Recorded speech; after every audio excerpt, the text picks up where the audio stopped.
cambio que viene, ¿de qué va? ¿De qué tamaño será? ¿Será de tamaño considerable o superficial? ¿Histórico o cosmético? ¿Qué coordenadas tendrá el cambio que viene? ¿Cuáles serán sus palabras clave, sus ideas clave? ¿Y cuál será su relato conductor? Ese relato de futuro que se intentará bajar a la realidad. Acompáñenos al interior del cambio que viene.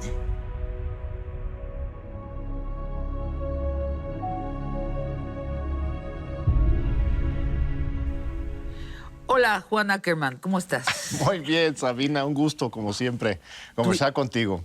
Tuitero estrella, editorialista de la revista Proceso, conductor en TV UNAM.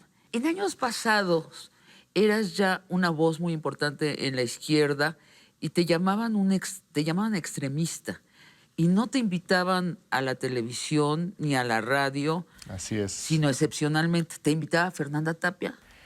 Pues sí, la verdad es que todo el sexenio de Enrique Peña Nieto estábamos censurados. No solamente nos quitaron el espacio en tele, el espacio en radio, sino que también estaba claramente, me dijeron amigos, prohibido llamarme para mi opinión siquiera. Claro, Cuando publiqué mi libro en 2015 fue del mito de la transición democrática, en que la tesis era que pues todos estos años, mucho discurso democrático, porque en realidad estábamos en retroceso. Por ahí precisamente Fer Tapia, la única locutora en radio o televisión comercial que se atrevió a invitarme y platicar tranquilamente. Yo te invité antes de que ganara la izquierda. Sí, claro. Me acuerdo precisamente porque pensaba que eras una de las personas que tenía la narrativa de lo que estaba sucediendo. Ahora te pregunto, es muy claro que ahora que ganó la izquierda tienes más la narrativa, ya no de lo que está sucediendo en la izquierda, sino en el país. Y te vuelvo a preguntar, ¿por qué no te invitan a la tele y al radio? Mira, sí, las cosas están moviendo. Tengo mi programa de televisión en TV UNAM, que ha sido un lujo, una cosa muy bonita, sobre todo en la casa de todos los mexicanos donde yo trabajo, en la UNAM. Ha sido muy, muy linda esa experiencia. Y ya de repente sí, pues, empiezo a dar entrevistas. Radio Centro, por ejemplo, es de los espacios donde al parecer se están abriendo lugares. ¿Cambiaron? Aquí contigo en Azteca, mira. En Azteca, sí. Es una maravilla. Pero sí, tienes razón, no solamente es mi caso, no quisiera personalizarlo, más bien, pero sí da la impresión de que en los espacios todavía dominantes, en la televisión, se acepta pues, un tokenismo, ¿no? Una persona a otra que dé una opinión diferente, pero sin mover el esquema, el marco para el debate, la discusión, la agenda. El pensamiento sigue siendo neoliberal, mayormente en la televisión y en la radio, y de pronto el tokenismo, es decir, la cuota de la izquierda, como si la izquierda no hubiera ganado. Es decir, son 4 neoliberales y un joven, y hay que decirla con todas sus letras, son jóvenes de izquierda.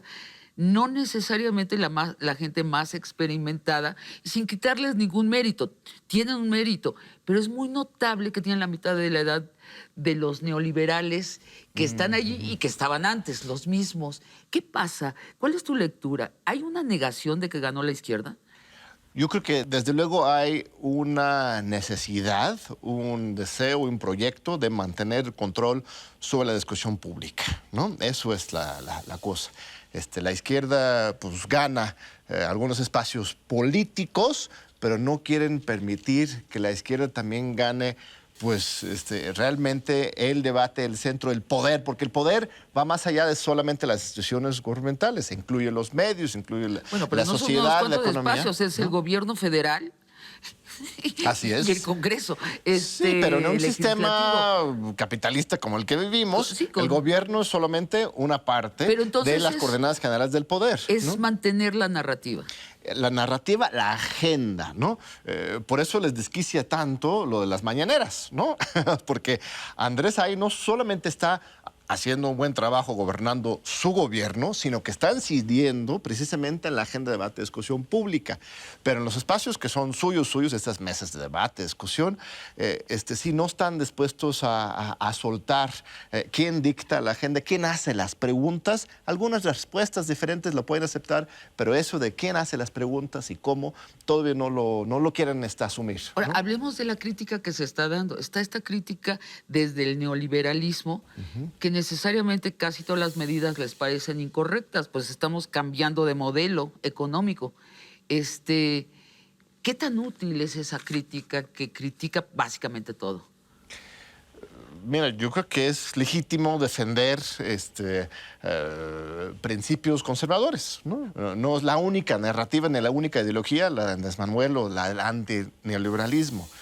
Pero de repente sí da la impresión que una gran parte de las críticas no son con base a principios o ideas o anhelos, sino que simplemente a partir de un miedo que la gente se siente arrinconado, se les movió totalmente el tablero y están jugando el mismo juego, pero de repente sin piso y simplemente gritan y vociferan, ¿no? Entonces, Y es estamos... exhaustiva, ¿no? Sí. Es desde el logo de gobierno hasta la corbata que se puso el presidente. O sea, pasando por medidas muy grandes como la recuperación de las funciones delegadas en las organizaciones civiles Claro. por el gobierno. O sea, pero el detalle y lo grande están colocados en el mismo lugar, ¿no te parece?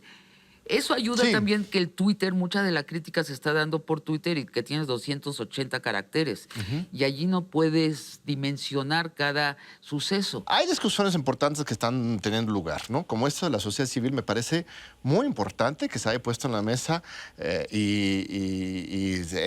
todos estemos analizando, viendo qué es esto de sociedad civil, cómo se distingue esto de pueblo y hasta qué punto el gobierno debería estar financiando a la sociedad civil o simplemente permitiendo una actitud democrática que esta sociedad civil florezca de por sí. Es muy interesante como de repente algunos actores de la sociedad civil son los que más están exigiendo que el Estado les financie.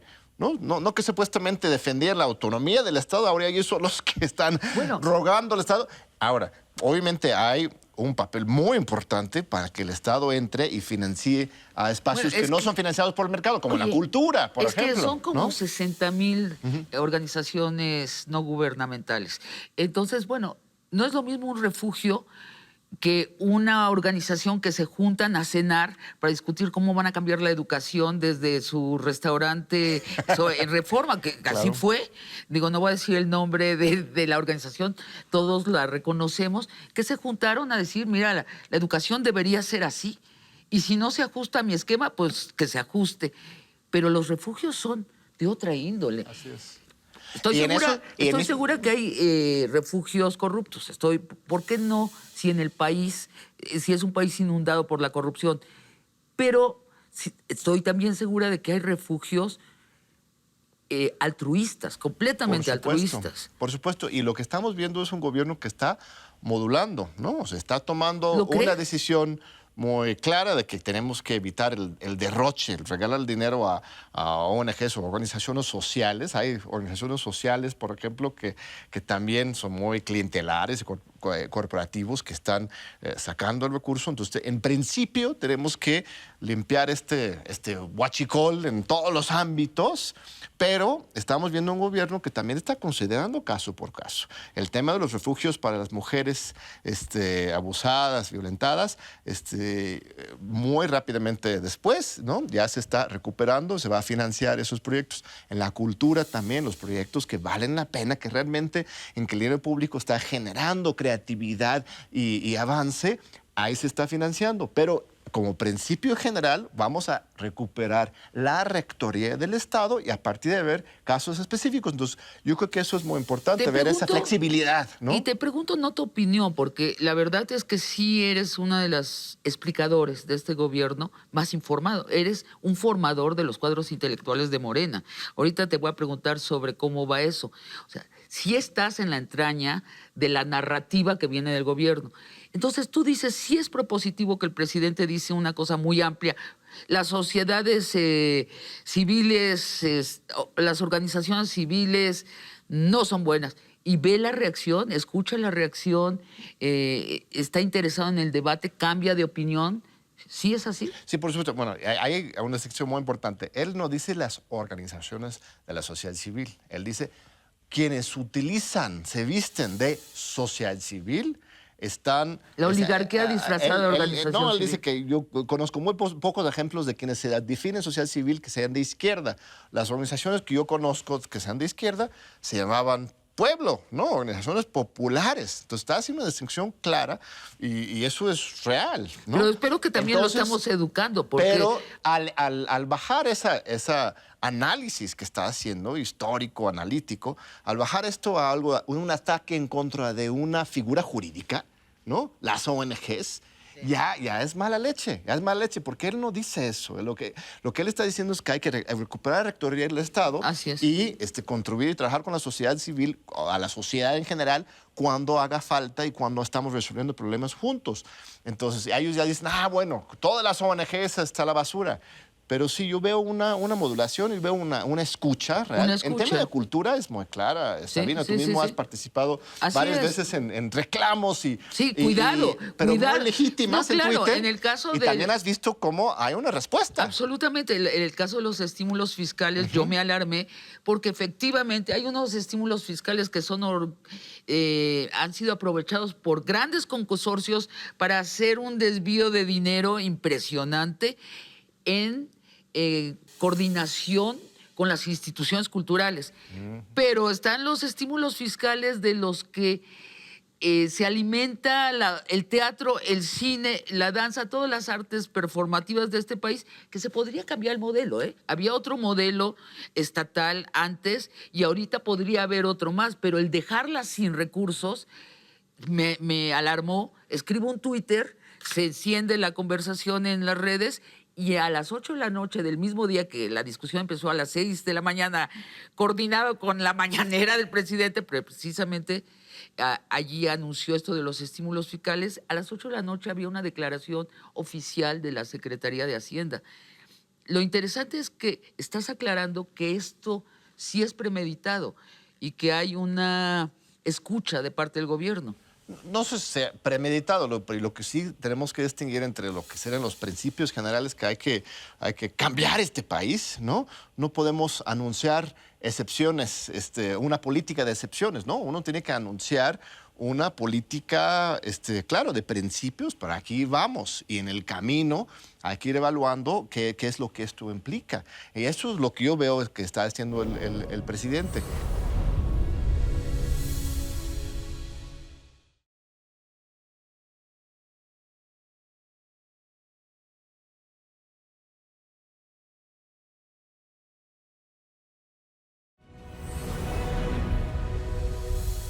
¿Dónde crees que se está dando la oposición?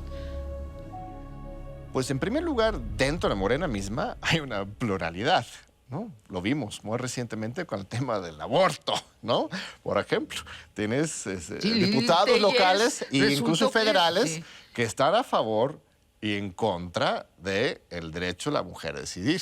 Entonces hay un debate muy fuerte, muy álgido Al interior. dentro de Morena. Morena no es un Monolito. monolito. ¿Y dónde se da, cómo se da ese debate? ¿Se da en reuniones internas o es Pues lo abierto? estamos viendo públicamente. En La el verdad Congreso, es que por Eso ejemplo. es también muy bonito. La tradición del partido hegemónico del pasado era, ¿no? La ropa sucia se lava en casa, ¿no? El PRI siempre salía en unidad, ¿no? Aunque había muchas diferencias sí. adentro. Hoy el partido gobernante no tiene esas prácticas priistas. Pero Al están contrario, votando en se bloque. permite Pero una sí es- pluralidad pública, incluso entre ellos mismos tienes Jesús Rodríguez, Lili Telles, en la Cámara de Diputados debatiendo públicamente, siendo la misma bancada sobre este tema. ¡Qué maravilla! Eso no lo veíamos antes, ¿no? Entonces no van a ser todos los votos en bloque. Pues no, yo creo que lo estamos viendo muy claramente. En la Guardia Nacional también, ahí tenías a Tatiana cuestionando el tema del Entonces, mando militar. Un ¿no? primer lugar de debate dentro de Morena. ¿Dónde están los otros lugares donde se contrastan las ideas? Pues es preocupante. Yo creo que sí, hay un desbaratamiento de lo que podría ser la oposición. El PRI y el PRD están pues ya haciendo maletas. Yo los veo como que ya ¿Pero a dónde buscando se por van a ir? ¿A dónde irse. Bolivia o dónde? Pues no sé, pero igual sus chalets en Europa, no sé. El PAN todavía tiene pues un como 10% nada más, pero de una oposición cristera, ¿no? Así de esos antecedentes. Y yo creo que la nueva oposición Sí. es muy grave porque es Bolsonaro, es Trump, es Jaime Rodríguez Calderón, es Cuadri. Esa es la oposición de derecha del mundo que también tenemos aquí y esa es la que va a ir creciendo y esa es la que le va a competir a la izquierda en 2024. ¿Cómo la podrías llamar? ¿Fascista?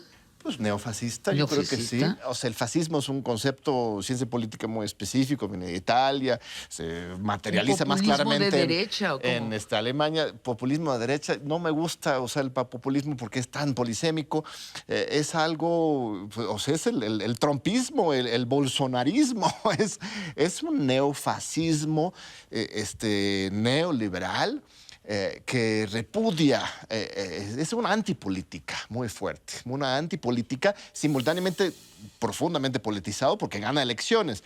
Entonces, esa es la nueva posición en el mundo. En México está todavía muy chiquito. Eso me Sí, encanta que esté dijiste chiquito. que es Cuadri. Cuadri, por ejemplo, el tuit que pone Cuadri, de que si México no tuviera Oaxaca, Chiapas y Guerrero, Mejor. seríamos un país desarrollado. Casi nada me le faltó decir güerito y emprendedor, ¿no? O sea, Sí. deshagamos de esos Pero morenos del sur, ¿crees ¿no? que hay una tentación allí? Por supuesto que sí, o sea, es una tendencia mundial que está aquí presente. La campaña de Jaime Rodríguez Calderón es el trumpismo mexicano. Cortemos la mano, es el foxismo, pero ya mucho más crudo y brutal. Entonces, igual no son ellos, igual aparece alguna otra persona. De Bolsonaro se burlaban, Sí. a carcajada abierta, su propio partido, todo el mundo cuando era diputado. Trump también. ¿Cómo va a llegar este señor, cabeza de zanahoria, presidente? Ya había sido candidato antes. Pero mira, en muy pocos años hay vuelcos políticos muy fuertes. Entonces, eso es el verdadero peligro. Si no se articula una oposición democrática, ¿no? Que me parece que la única potencial ahí es desde el mismo PAN, que tiene ciertos principios. Lo que vamos a tener es un colapso ideológico muy fuerte. Ahora, y eso es muy, muy peligroso. Tú has tenido últimamente, tuviste un debate con un compañero de izquierda y tú lo acusaste, eso de tokenismo, ¿no? Sí. Le dijiste, eres la versión light de la izquierda. Por allí también hay una facción que se está formando. Por supuesto que sí. Una izquierda, ¿cómo la llamarías? Mira, en México tenemos neoliberal, en México tenemos capitalista. una larga tradición de esas oposiciones simuladas que terminan apoyando al mismo sistema autoritario, ¿no? Podemos regresar hasta Lombardo Toledano, ¿no? Que se ponía al PRI, pero en realidad era la cara cómplice, supuestamente oposición, pero que respaldaba. El dicho clásico de Reyes Heroles, ¿no? El que resiste apoya, ¿no? El papel del mismo que PRD. cambie todo para que nada cambie. Exactamente, el papel del PRD en el Pacto por México, ¿no? La oposición que apoya. Y esto es el mismo papel que están jugando. Hablas específicamente de Hernán Gómez, que es Sí, comentarista sí, sí. de Televisa, que apareció de la nada en los meses antes de la elección, llenando un espacio que necesitaba llenar Televisa, pero no cuestionando la narrativa centralmente. Él no deja de ser justamente eso, una oposición que apoya, que respalda a esa narrativa anti obradorista y anti-izquierda. Entonces, termina siendo un factor de estabilización de ese autoritarismo que todavía está, ¿no? Y después hay una izquierda que se vanagloria de que López Obrador es un gran priista, ¿no? O sea, es un gran Maquiavelo, ya está pensando en 50 años de duración de Morena en el poder. O sea, no es una crítica, sino es una vanagloria de cuán efectivo es López Obrador y lo proyecta. Todo lo que dice López Obrador no es cierto, es una máscara de un proyecto que coincide mucho con el prismo, siempre. ¿Esa izquierda, qué piensas de esa izquierda? Mira, no sé si eso sea una izquierda Bueno, realmente, se autonombran izquierda. pero sí hay esa idea de que sí, Andrés Manuel sería una continuidad del prismo. Sí, claro, y que todo lo que dice es una mascarada. Que la cuarta transformación sería ¿no? Teníamos el PNR, luego el PRM, el PRI y ahora ya sería No Morena. es un demócrata, finge ser un demócrata, está realmente... Lo que no entienden apropiándose de toda la autoridad del país. Lo que no entienden estos críticos o estos correligionarios también, como bien dices, es que realmente sí toma en serio el presidente la idea de ruptura, ¿no? Por eso de repente tomas decisiones y haces declaraciones tan claras de nuevos principios, de cambiar la forma en que vamos a hacer las cosas, como la sociedad civil, el huachicoleo petrolero, etcétera, porque él realmente sí quiere sacudir las cosas, ¿no? Por eso está ahí todas las mañanas, no para informar solamente, sino precisamente para desestabilizar estas prácticas, esa cultura política tan arraigada. Sí está, ese prismo está en todos lados, pero él está luchando en contra de esto todos los días. Bueno, tú que platicas con él, que has platicado durante años con él, que estás formando cuadros en Morena, te pregunto, ¿hay una definición de cuál es el modelo al que vamos? Y si es así, dame adjetivos. No hay una ideología fija de la cuarta transformación ni de Morena. Es una de las cosas muy, muy bonitas.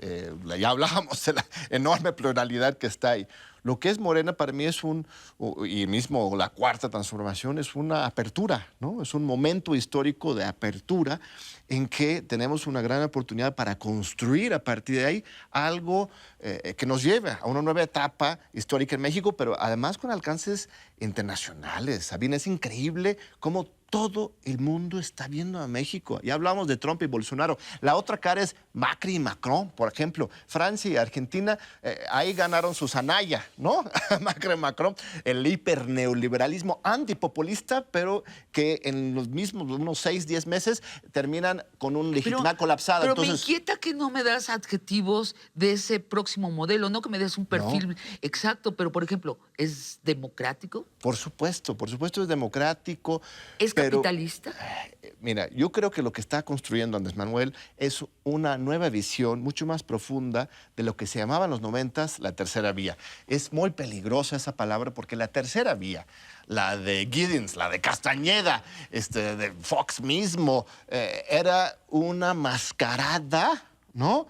Encima de esta continuidad del neoliberalismo, ¿no? Era un neoliberalismo con una cara bonita, ¿no? El fin de la historia, ya no podemos hablar de esas cuestiones de justicia profunda. Neoliberalismo con su solidaridad. Pero hay otra tercera vía, es que yo creo que estamos en eso, construir un nuevo concepto que viene de una tradición mexicana muy fascinante, desde nuestra propia Constitución. Nuestra Constitución es una cosa ecléctica, sincrética, muy bonita, en que simultáneamente se defienden muy claramente los derechos liberales individuales, a la propiedad, a la libertad de expresión, la organización civil, y simultáneamente se defienden unos principios colectivistas y públicos también muy fuertes. El derecho a la tierra, al trabajo, a la salud. Entonces, es una verdadera tercera vía, una verdadera síntesis que supera. O sea, lo que pasa es que tuvimos décadas de Guerra Fría, ¿no? Que nos separaba las lógicas ¿no? El comunismo y el capitalismo, el liberalismo, el socialismo. Pero es muy interesante porque nuestra historia política y jurídica, nuestra Constitución 17 se escribe antes de la misma Revolución Rusa, por ejemplo. El cardenismo es antes del inicio de la Guerra Fría. Entonces, tenemos una gramática muy ecléctica que hoy, siento, globalmente puede sentar un ejemplo muy importante. Mira, al final del siglo XIX, somos, yo creo, el único país que tuvimos un partido liberal dirigido por unos anarcos sindicalistas comunistas, los Flores Magón, pero se llamaba el Partido Liberal, su partido. Es una cosa increíble en nuestro país y podemos recuperar muchas de esas cosas hoy. Estamos yendo, dices, a un modelo sui generis y que se está formando. Ahora, déjame preguntarte, ¿hay alguna crítica que te merece respeto en el país actualmente? Crítica hacia Andrés Manuel, el gobierno. ¿no? Por supuesto que se han cometido errores, uno muy fuerte en que yo mismo, así el estilo Sabina Berman, levanta la mano, Sí. el tema de la reducción del presupuesto a la UNAM, por ejemplo, iban a dar una reducción de 1,000 millones de pesos al presupuesto de la UNAM, que iba totalmente en contra de la misma lógica de defender la universidad pública, etcétera. Se corrigió. No solamente mucha gente protestó y hizo saber al presidente que esto no era correcto y escuchó y cambió esa decisión. En la Guardia Nacional también es, a mí en lo personal, me gustaría, por supuesto, desmilitarizar mucho más rápidamente el país. Pero en un momento dado parecía que el presidente estaba planteando un mando militar muy fuerte que iba a estar ahí para siempre. Pero a partir de los parlamentos abiertos, participación de la sociedad civil, autocrítica del mismo Morena, se va construyendo un modelo que para mí sí es un camino hacia justamente la ciudadanización de la fuerza pública. Y es sobre el pragmatismo, es sobre hablando de caso por caso, o sea, no es una modulación, yo creo que no hay una ortodoxia en Morena. Lo que hay principios claros de que tenemos que recuperar la rectoría del Estado, generar espacios para la participación democrática, por supuesto, y pues, invertir en la gente. ¿Estás satisfecho de lo que está sucediendo? Satisfecho es una palabra muy fuerte, ¿no? Yo creo que no podemos estar satisfechos. Justamente el hambre de más y de mejor es la que nos tiene que llevar adelante. Apenas estamos iniciando. Yo estoy contento, muy contento. Me parece que se ya empieza a sentir un nuevo país, nuevas oportunidades, no solamente para el gobierno, sino para la sociedad, los periodistas, las universidades, para generar cosas nuevas. Pero la satisfacción vendrá pues mucho después. Tenemos que luchar y participar durante muchos años antes de estar satisfechos con lo que hemos logrado. Muchas gracias. Juan Ackerman. Así te vamos a decir, John Ackerman. Muchas gracias. Muchas gracias, Sabina.